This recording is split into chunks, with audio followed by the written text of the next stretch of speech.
জানতে চাই যে এই যে জাদুবিদ্যা কিংবা তাবিজ কিংবা এগুলো আসলে কোনো চিকিৎসার বিকল্প কিনা বা এটা চিকিৎসা হিসাবে স্বীকার করে কিনা ইসলাম? আলহামদুলিল্লাহ রব্বিল আলমিন ওয়াসসালাতু ওয়াসসালামু আলা রাসূলিহিল আমিন ওয়া আলা আলিহি ওয়া সাহবিহি আজমাইন সুম্মা আম্মা বা'দ। কোরআনুল কারীমের একটি আয়াত দিয়ে শুরু করতে চাই। আল্লাহ রাব্বুল আলামিন কোরআনুল কারীমের মধ্যে জানিয়ে দিয়েছেন যে ওয়ানুনাজ্জিলু মিনাল কোরআনি মা হুয়া শিফাউ ওয়া রাহমাতুল লিল মুমিনিন সাদাকাল্লাহুল আযীম।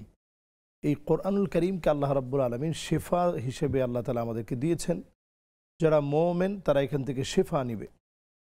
তাহলে বোঝা যায় যে এই কোরআনুল কারীমকে আল্লাহ তাআলা যেহেতু শিফা বানিয়েছেন, কোন ক্ষেত্রে শিফা?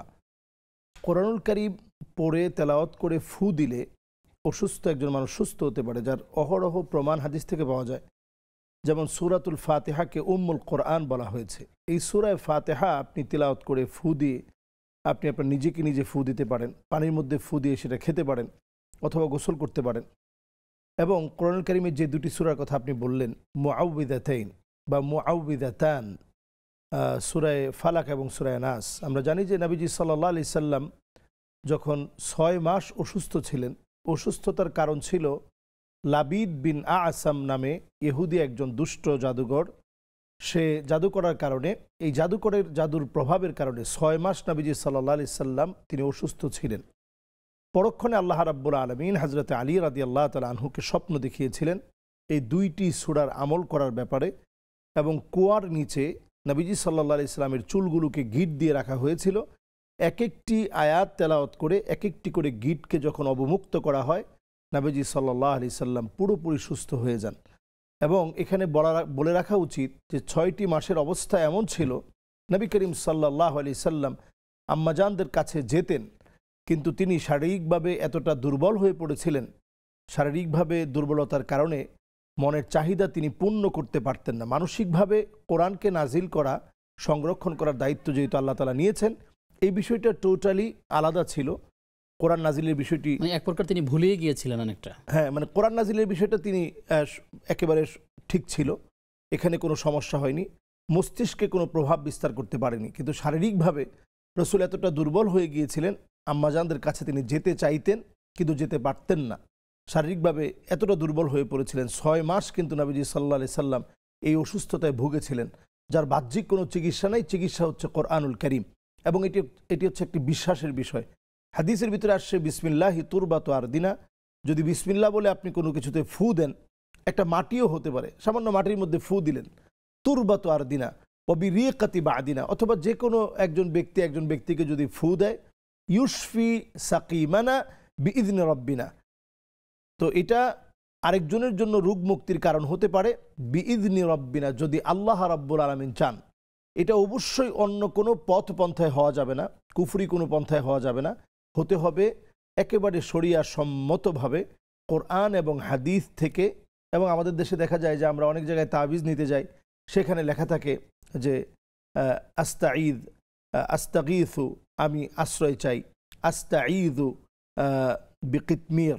কিতমির নামক একটা কুকুর আছে, সূরা কাহাফের যে কুকুরের কথা বলা হয়েছে তার নামকরণ করা হয়েছে কিতমির।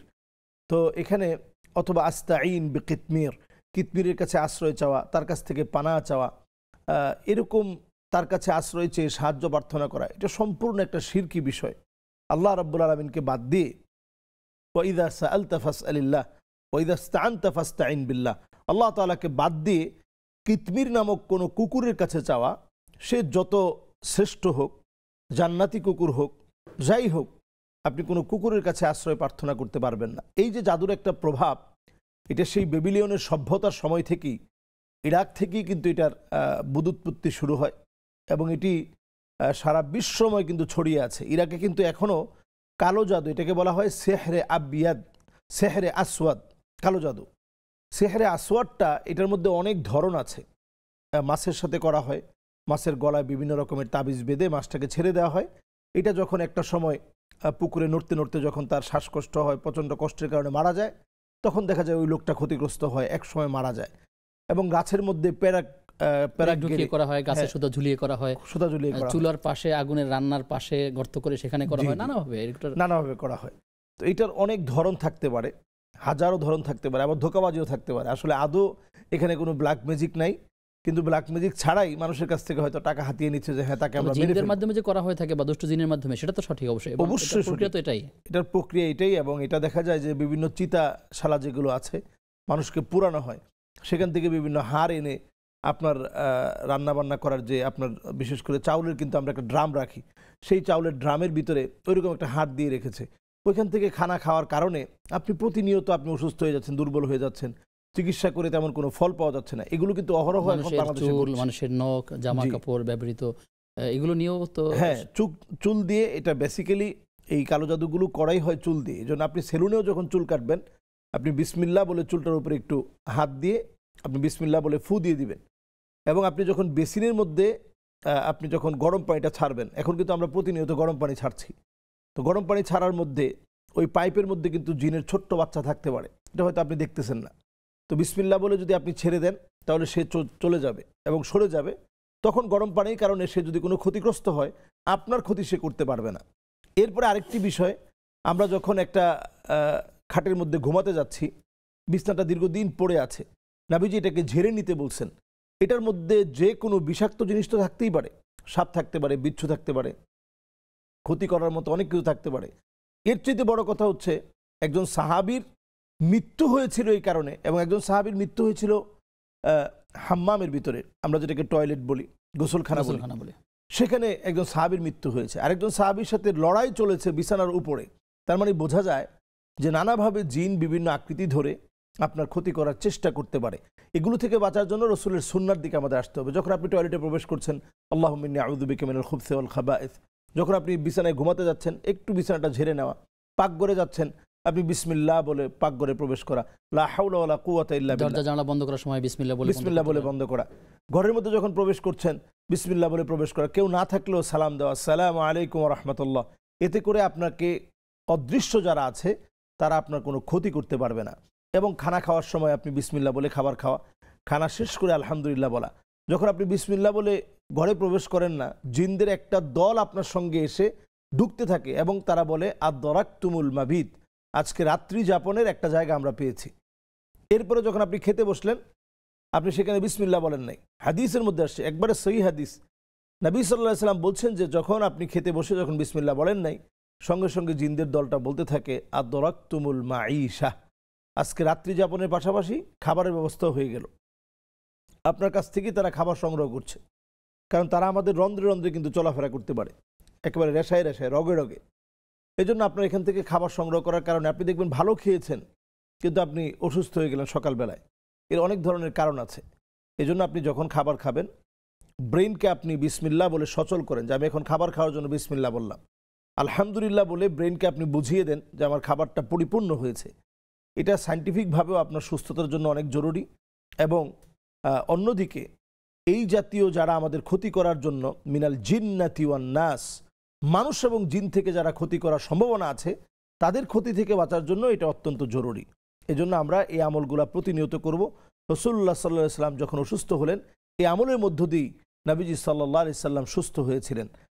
আরেকটি বিষয় এখানে অ্যাড করে রাখা দরকার, সেটা হচ্ছে আমরা কোন বিষয়ে মনে করব যে আসলে আমার উপরে ব্ল্যাক ম্যাজিক করা হয়েছে।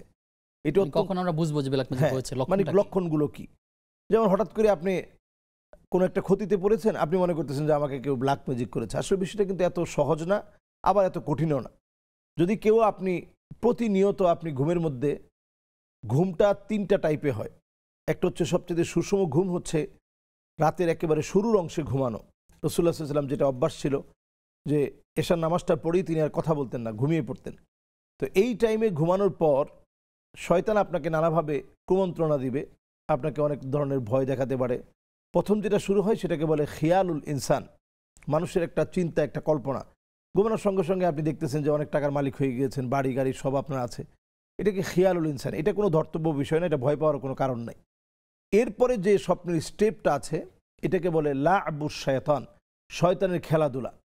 এটা শয়তান দেখবেন আপনাকে ভয় দেখাচ্ছে, ফেলে দিচ্ছে, বা বিভিন্ন রকমের দুষ্টামি করতেছে, এবং যেটাতে অনেক সময় স্বপ্ন দোষ হতে পারে, বিভিন্ন রকম হতে পারে, কান্না চিৎকার এগুলো। আরেকটা স্বপ্ন হচ্ছে একেবারে ফজরের আগ মুহূর্তে। এই স্বপ্নটা একদিকে বুশরা মিন ইনদিল্লাহ, আল্লাহর পক্ষ থেকে শুভ সংবাদ। আল্লাহ তাআলা এই স্বপ্নগুলো বান্দাকে সজাগ করার জন্য দেখিয়ে থাকেন। অনেক সময় যখন আপনাকে কেউ ব্ল্যাক ম্যাজিক করে, তখন আপনি এই টাইমটাতে, ফজরের আগ মুহূর্তের সময়টাতে আপনি দেখবেন 3টা থেকে এই 4টা 5টা এই সময়টাতে, 3টা থেকে এখন তো 4টা 20-এ আজানি হয়ে যায়, 4টা 20-এ 15-তে কোথাও কোথাও হয়তো 25-এ দেয়।